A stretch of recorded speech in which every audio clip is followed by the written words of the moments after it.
ঈদে মিলাদুন নবীতে একটা সবক নেন, অজু সারা থাকবো না। সবসময় কি করব?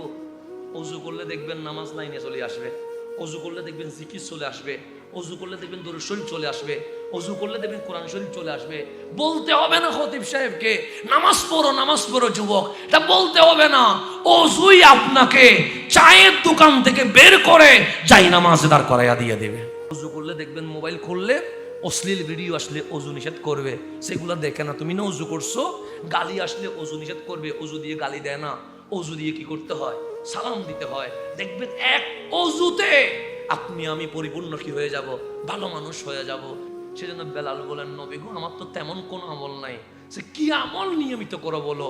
সে আমি অজু করি, অজু করতে যে পেরেছি, আল্লাহ যে তৌফিক দিয়েছে, শুকরিয়াই তাহিয়াতুল ওদুর নামে 2 রাকাত নামাজ পড়ি। আমার কামলিওয়ালা বাস এই আমল মালিকের কাছে এত কবুল হইছে, তোমারে 8 খানা জান্নাতের মালিকানা বানাই দিছে।